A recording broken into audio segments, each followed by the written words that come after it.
Bismillahirrahmanirrahim. Assalamualaikum warahmatullahi wabarakatuh. Bismillah, alhamdulillah, wassalatu wassalamu ala rasulillah wa ala alihi wa sahbihi wa mawala. Asyhadu an la ilaha illallah wahdahu la syarikalah wa asyhadu anna Muhammadan abduhu wa rasuluhu la nabiyya ba'd. Puji dan syukur selalu kita panjatkan kepada Allah yang Maha Ghafur, Allah yang Maha Rahman, yang Maha Rahim.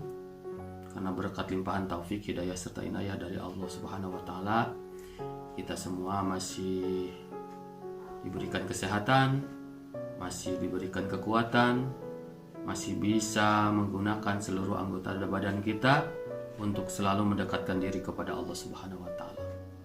Salawat serta salam semoga kita limpahkan kepada baginda kita, yaitu Nabi besar Muhammad SAW, kepada para keluarganya, para sahabatnya, dan para pengikutnya sampai kelak di akhir zaman. Amin ya rabbal alamin. Semangat pagi Ananda yang soleh dan solehah. Pagi ini dalam kegiatan pesantren Ramadan, insya Allah akan berbicara tentang masalah Al-Quran, dan temanya adalah Al-Quran sebagai pedoman hidup bagi umat manusia. Kalau berbicara tentang Al-Quran, tentunya kalian ataupun kita pasti sudah paham ataupun sudah tahu, karena sebagai umat Islam tentunya Al-Quran itu betul-betul menjadikan suatu pedoman bagi kita ataupun menjadi pegangan bagi umat Islam.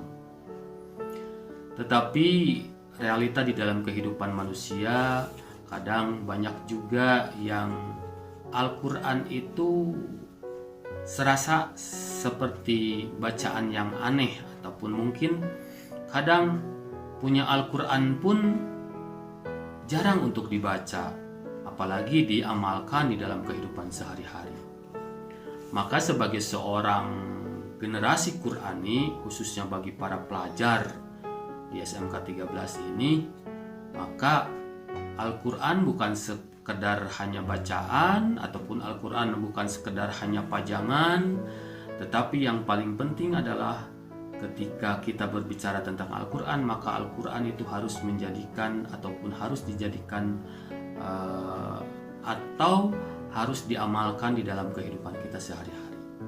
Baiklah, sebelum kita lebih lanjut ke penjelasannya, maka perlu diketahui juga sebetulnya Al-Quran itu apa sih? Di antara kalian pasti banyak yang sudah tahu pengertian dari Al-Quran sendiri.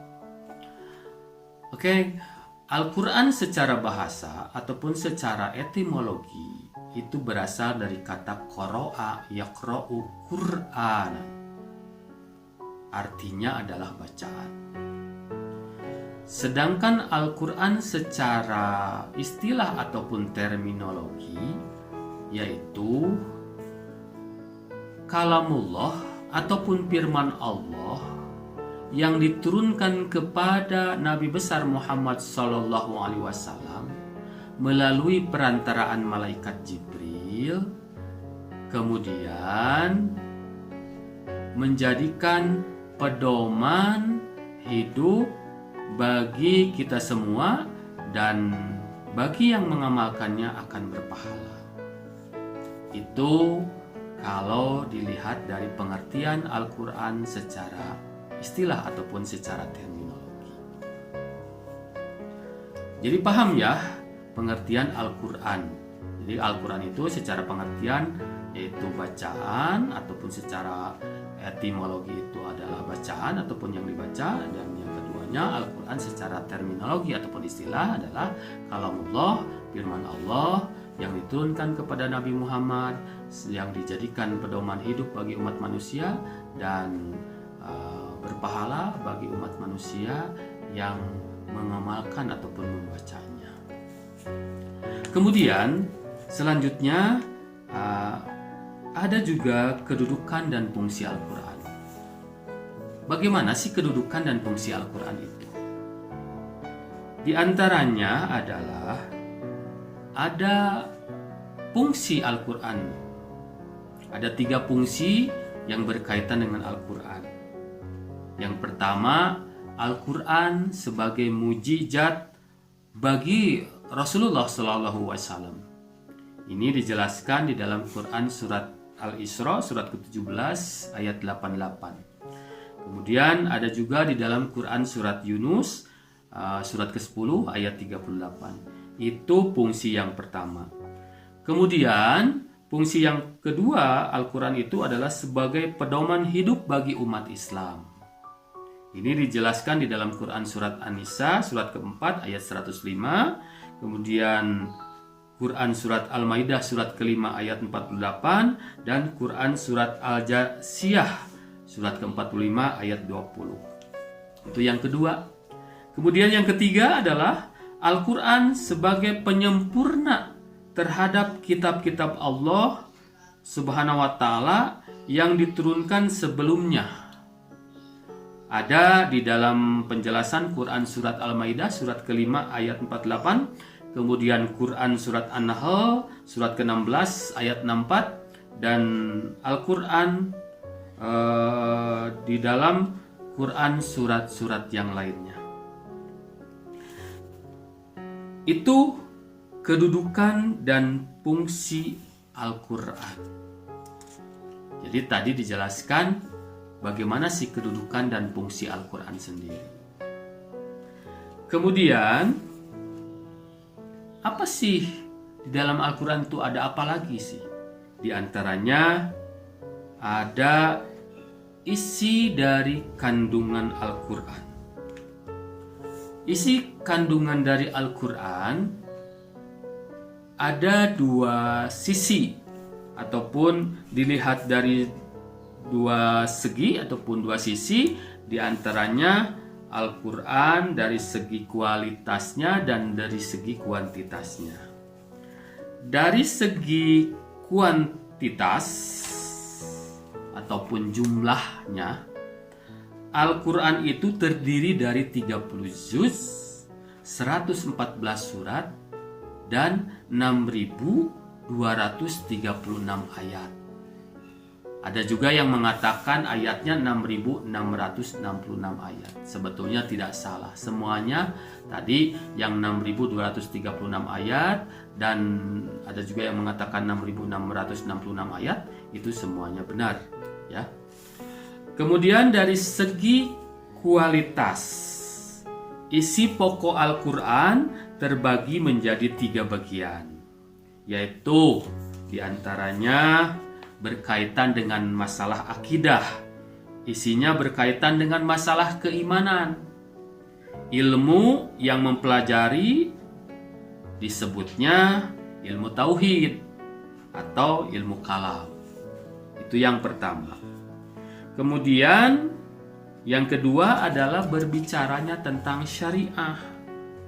Isinya berkaitan dengan amaliyah yang mengatur hubungan antara Allah dengan manusia, ya, antara hubungan antara Allah, kemudian hubungan dengan sesama manusia dan hubungan dengan alam sekitarnya. Ilmu yang mempelajarinya disebutnya ilmu fikih. Kemudian yang ketiga, di dalam Al-Quran itu berbicara tentang akhlak, yaitu tuntunan agar setiap muslim memiliki sifat-sifat mulia sekaligus menjauhi perilaku-perilaku tercela. Itu isi kandungan secara kualitas. Jadi sekali lagi tadi secara garis besar isi kandungan Al-Quran dibagi menjadi 2. Pertama, secara kuantitas Al-Quran itu terdiri dari 30 juz, 114 surat, dan 6.236 ayat atau 6.666 ayat. Kemudian secara kualitas ada 3 bagian Al-Quran itu, diantaranya adalah berbicara tentang akidah, atau berkaitan dengan masalah keimanan. Ilmu yang mempelajarinya disebutnya ilmu tauhid ataupun ilmu kalam. Kemudian berbicara juga di dalamnya adalah kaitannya dengan syariah ataupun hukum. Isinya berkaitan dengan amaliyah yang mengatur antara hubungan manusia dengan Allah, hubungan manusia dengan manusia, hubungan manusia dengan alam sekitarnya. Ilmu yang mempelajarinya disebutnya ilmu fikih, ya, karena kaitannya dengan masalah ibadah ataupun berkaitan dengan masalah hukum-hukum. Kemudian yang ketiganya ada yang namanya akhlak, yaitu tuntunan agar setiap muslim memiliki sifat-sifat mulia sekaligus menjauhi perilaku-perilaku yang tercela. Itu isi dari kandungan Al-Quran. Kemudian ada lagi di dalam keterangannya, jika ditinjau dari segi hukum syara ataupun hukum Islam, Al-Quran terbagi menjadi dua kelompok. Yang pertama yaitu berbicara berkaitan dengan hukum ibadah, ya. Kemudian yang kedua berbicara ataupun menjelaskan tentang hukum muamalah, yang mana di dalamnya ada satu hukum munakahat yang berkaitan dengan masalah nikah, kemudian hukum faraid yang berbicara ataupun menjelaskan tentang hukum waris, kemudian ada juga yang ketiganya hukum jinayah, yaitu berkaitan dengan masalah pidana, kemudian yang keempat hukum hudud, yaitu berbicara tentang perdata, kemudian hukum jual beli dan perjanjian.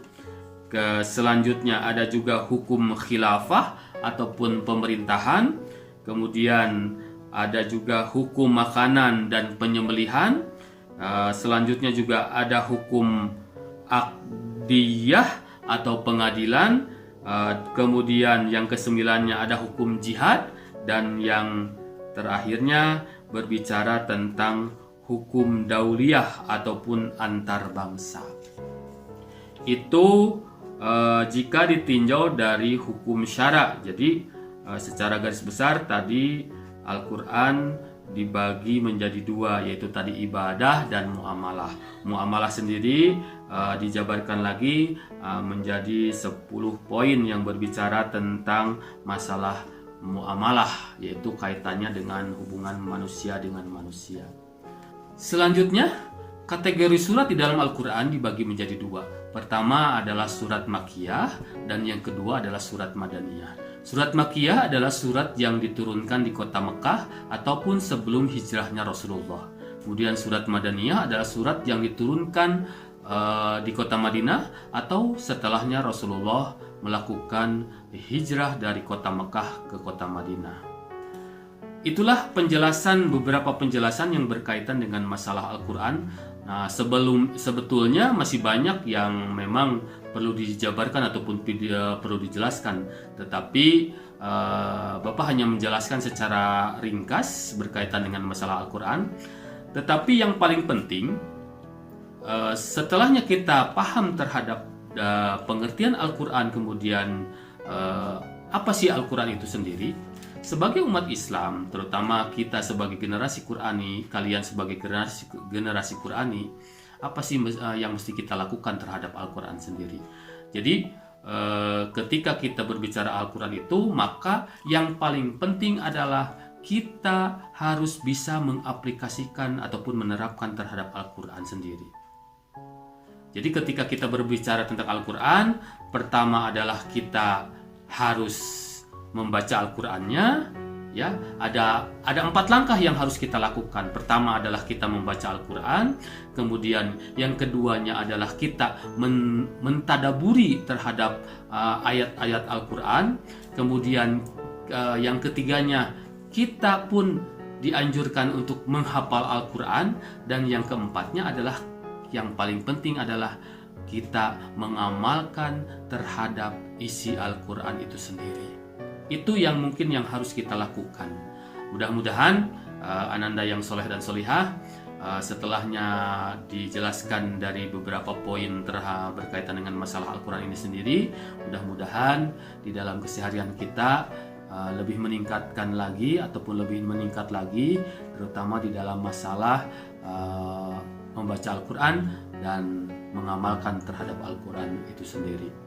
Demikian materi yang berkaitan dengan masalah Al-Quran ini Bapak sampaikan, mudah-mudahan bisa bermanfaat, dan terutama di bulan Ramadan ini kita masih tetap semangat untuk mengkaji dan mengamalkan Al-Quran, dan untuk di bulan selanjutnya juga kita harus tetap istiqomah untuk mengamalkan terhadap Al-Quran itu sendiri. Terima kasih atas perhatiannya. Billahi sabilil haq. Wassalamualaikum warahmatullahi wabarakatuh.